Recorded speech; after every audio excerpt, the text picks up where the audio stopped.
Hello and welcome to our demo of a sitting lesson. Today I have Ginger, who is a 9-year-old gelding. It's a Lusitano cross, to be our sitting lesson horse, and my student of almost 2 years, Nadine, who's also in the group. And today we're just going to demonstrate some of the things we do in the sitting lesson and how we do them.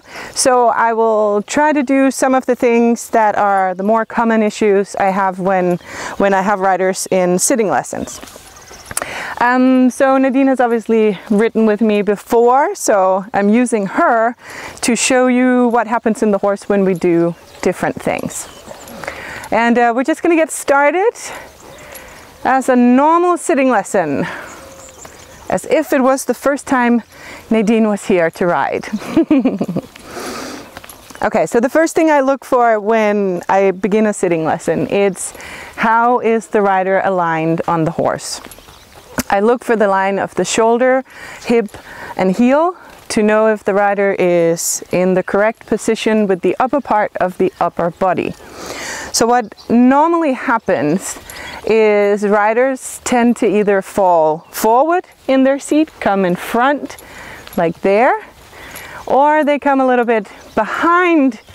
And actually when they're sitting in this point, what happens is a very important thing is that the abdominal muscles are blocked. So what this affects is the seat. We basically work to have an understanding of what the seat does. We normally work with 3 types of seats. So we have what I call the neutral seat. In the neutral seat, the rider is sitting as Nadine is now, with the chest lifted, the shoulder, hip, heel aligned, and she is just following the movement of the horse. So this means the movement of Ginger is just absorbed into her body, and she's not affecting him, trying to make him go quicker. She's not affecting him, trying to go slower. She's basically just following his rhythm. This seat we use in all 3 gaits. So we use it for the walk, for the trot, and for the canter. It's a place where when the horse is moving on his own, we just sit and follow. We just hold our seat, sit and follow. So we allow the horse to be in self-carriage and we try not to disturb him. And we also have it's not a driving seat as in pushing into the saddle, but it's a seat when you want the horse to go into an extended walk or extended trot, extended canter. I normally say it's like thinking mentally that you're in front of his movement. So instead of following as in the neutral seat, you go in front of the movement. You don't literally get out of the saddle, but you try to give the horse the feeling of having more space. This is when his circle of energy comes hind legs over the back, through the neck and into the bit. So when the horse is on the bit, it's actually a function of the body and not it's not a question of the bit itself. What happens when we want the horse to go a little bit faster or extend the steps is mentally his circle of energy comes up and lifts Nadine up and forward. So her circle of energy comes from behind the back, under the seat and up in front of her. So when those 2 positions meet, it's right at the point where you can tell the horse to go much forward or come much back. It's the most sensitive point to actually affect the way the horse is moving. So now we just ask Nadine I take the whip behind to show you that it's in her seat. Now she thinks in making him go quicker. So she opens the seat and he makes a transition. Very good boy. Very good. Right away, because Nadine already knows the seat, I can tell her to make a downwards transition and explain to you what happens in the downwards transition. The downwards transition, it's where she, with her seat, blocks the movement forward. So this means instead of him feeling like there's lots of space or no disturbance when his energy flows over the back, she disturbs his energy, so to speak, by holding against the movement. So when the back lifts, he feels not a pressure, but sort of it feels for him like there is not space to continue moving. So by making a downwards transition, we basically just slow down his circle of energy. And if we don't put legs, he will just do a downwards transition. If we put legs, we get collection. So we can hold the energy back, but ask with the leg to continue energy. So in these three seats, the neutral, where he just goes in his own rhythm, where she opens the seat and he comes forward in the walk, opens immediately the walk, or where she brings him to a downwards transition, or in further riding, this is what leads to collection. So the use of the seat, it's very important to understand that when you want to make the downwards transition, it's not about leaning backwards. So the leaning backwards, as we just went through, leaning backwards means the brain thinks, oh, you're gonna fall, you're gonna fall, you're gonna fall. It automatically puts your abdominal muscles in a static position. This means they're active but static. They're not moving, so they're not relaxing and tensing and relaxing and tensing. They're basically just tense all the time, so static tension. And this slows down her movement in her seat. So the moment she comes just a little bit behind the, again, shoulder, hip, heel line, her muscles start working and the horse starts feeling like there is not enough space for me to move, and you see he slows down. The moment she comes up again in the neutral seat, he immediately opens again and starts walking in a more relaxed, walk, more open walk. So the brain is a very tricky thing, because many riders will, unadvised, they will feel that they're behind the vertical, that line, and they think they are straight. So the brain is saying, here, you're straight, you're straight, you're straight, you're straight. And the moment I bring a rider who's normally sitting a little bit behind the line up in the correct position, they immediately feel like they're leaning forward. The opposite happens. Riders that are always a little bit in front of the line, the moment I put them in line, they feel like they're almost lying down over the back of the horse. So why is it important? It is important because, as you see, without me doing anything, I'm talking to you, so I'm not affecting the horse with my voice. Nadine is also not affecting with her voice. The horse is basically just responding to how we sit in the saddle. So the seat, how we move back and forward in our pelvic wall, like that or like that, just to over exaggerate to see if you can see it on the video. That's one part. Then there's the second part, is how do we actually sit in the saddle? And I'm sure most of you know, or maybe you are one, riders that have their toes pointing outwards. When the toe is pointing outwards, the angle between the seat bones, where we're actually sitting and where we can affect the horse into sideways movements, becomes smaller. The moment that the toes are aligned with the horse and the foot is parallel to the ground, this means if we took the horse away, she would land flat foot on the ground. When we're here, we have the most open angle between the seat bones. This means speaking about coming down and around the horse, speaking about sitting, becoming a part of the horse. It's actually where the position is best. So it's not where we put our hands, where we put our feet, how is the angle of seat, feet, hands, shoulders, chest, head, it all comes together to a whole, because it's all something that affects the horse. And it's not something that I've trained the horse to do or trained any of my horses to do. This is the horse's logical way of responding to where we put our seat, our weight, and our balance. So Nadine has now her feet in a parallel position with the horse, toes pointing forward and foot down. So her leg is resting in the saddle. This means there is no tension in the thigh, there's no tension in her calf, there's no tension in her foot. So imagine the leg is like boiled spaghetti that just hangs out of her hip. When we look to her upper body, when we look to her upper body, her arms are hanging out of her torso. So arms are relaxed and she's keeping her chest up, having an active midsection of her upper body. This means the pelvic is moving, so the muscles, the stomach, abdominal muscles, the lower back, it's everything in movement. So muscles are in movement, but they are never static.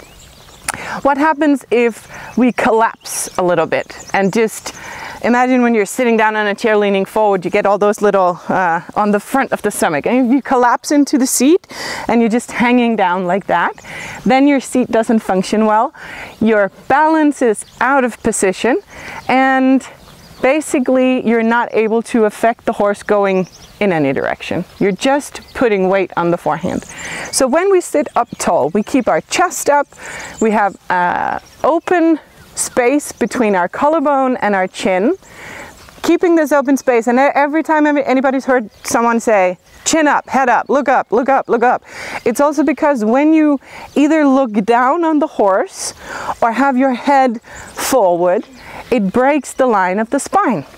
So imagine that energy that she absorbs from Ginger, the energy that comes from him when he swings in the trot, that energy have to be absorbed and go through her entire body. The moment that we collapse the cervical spine by looking down, we actually break that line of energy. So having the cervical, the neck, the top part of the spine in front of the thoracic spine, so everything that runs down our back goes into our lower back and decides how we tip our pelvic, how is our pelvic floor tipped. It actually starts in the neck. So anything from down goes up, up goes down. That's why it's important to look up. You can look down with your eyes, but you don't need your whole face to look down. And good. Okay, so I think what we're going to do is just demonstrate a little bit in the trot. We normally work with warm-up exercises. I think Nadine has already done them, but let's just quickly show a warm-up exercise that I use to test the body coordination of the riders. So body coordination is about how well can you do one thing on one side of the body and something else on the other side of the body. And what's really important when we ride is actually to have a good control of how we coordinate our body. This means we've all seen these riders that have an elbow coming out, and then you say elbow in, and then left hand comes up. Then I say left hand down, then the elbow comes out. So something in the other part of the body responds when we do something in the opposite side. So the exercise that we do is we start with bringing first the inside hand up, and we swing it around like a windmill. We try to keep it in a very like in line with the body. So we stretch here in this exercise. We stretch the chest, we stretch the shoulders, we stretch the shoulder blade. And what happens to a lot of women is actually that the muscles over the chest are muscles that men work out a lot when they go to the gym. So if you work out or if you have been to a gym, you've seen men working out to get these big pecs. What we don't always remember as females, this is often an issue, is that when we're sitting by the computer, when we're cleaning, when we're making food, when we have our phones, we have like a forward roundness position. This means these muscles work in a shortened way. And this roundness over the back, you can change and take your hand backwards, go the opposite way around just a few times, and then do the same thing on the outside hand. So what happens is we get tight over the chest. So these muscles that most women are not aware, because we don't need to work them out, but we actually have them, they need to be stretched. We need to open up over the chest. A lot of the times you've maybe heard somebody say shoulders back, but if you actively push your shoulders back using muscle force, this is like, again, static tension on muscles is never a good thing when we ride. Muscles must always be in a positive tension. This means they work, relax, work, relax, work, relax. And And so for a lot of women, I have to work with opening the chest, opening the shoulders, so stretching those muscles on the back that get tight, stretching the muscles over the chest that get tight. And this exercise is actually good for suppling a little bit. So now we're going to put both arms up just to show the body coordination. And one arm goes forward, the other arm goes down. Exactly. And they are synchronized. So as you can see, they're always opposite each other. If you try to do this and you feel it's really difficult, the way we normally break it down is to make it like a clockwork. So Nadine starts at 12, goes to 9-3, both hands meet at 6, come back to 3-9, and both hands meet at 12. Very good. Thank you, Nadine. You can bring your arms down. This exercise is usually the one where we have a good laugh. Mostly the riders, because they think, why can I not do this? Why is this so hard? But it actually just shows how well right and left side of the brain work together. If this is something you have issues with, it's something you can work on from the smallest of exercises. All right, let's get into the trot. Nadine brings him forward with her seat. He swings into the trot. And here we have to see the seat, the neutral seat. And the neutral seat here, Ginger's just going at his own little pace. He's going at his own little rhythm. And Nadine is swinging with him. And here you can see the line of the shoulder, hip, and heel has to always be in the right position. What can happen if the line is broken can be either the whole upper body is coming too much back, or it's only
What happens here is, you can come back to neutral.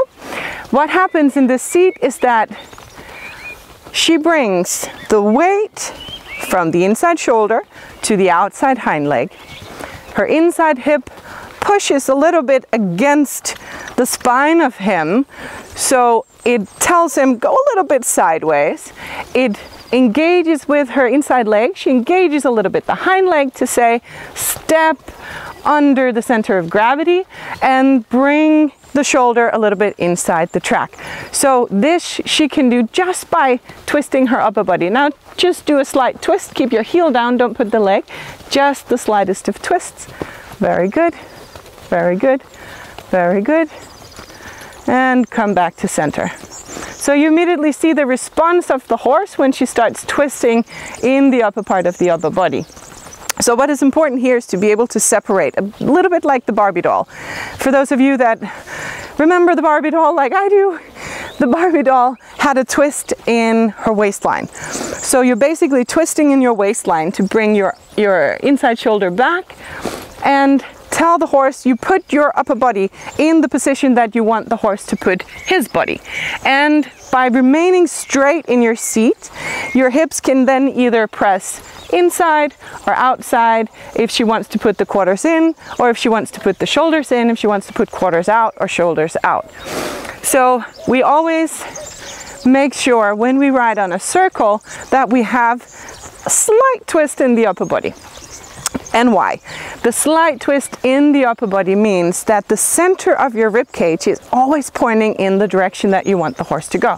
So when you're on a circle, you can see that she is with the slightest of twist. It's very, very, very little. So she's not actually asking for an exercise here.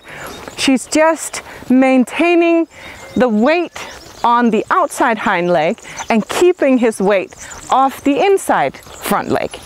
Because horses shift weight diagonally inside, now would be left front leg to right hind leg, left hind leg to right front leg. So it can shift back and forward. So when we twist in our seat, we can actually decide if we put weight on the forehand and on which leg, or if we put weight on the hind legs and on which hind leg.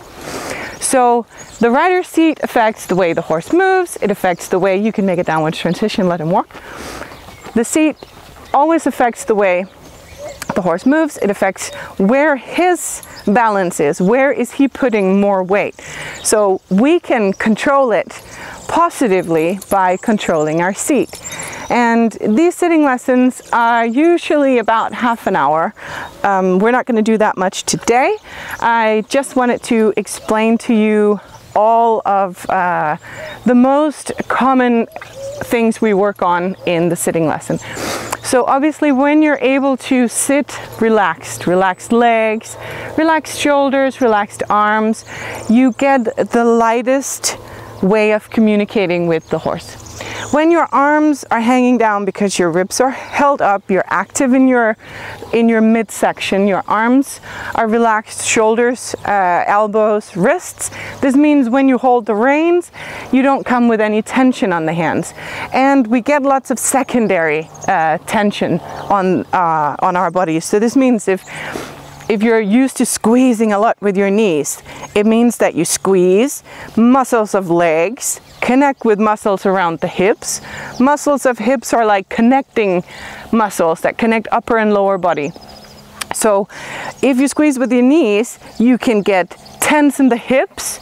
Tension on the hips makes you tense on your lower back. Tense on your lower back can make you tense all the way up through your back and make your shoulders stiff. What happens also when we tense around the hips, and one of the most important things for riders to be flexible in is hips, because they decide up and down how soft and relaxed and active we can be. Positive action in the body, so we can control softness, suppleness.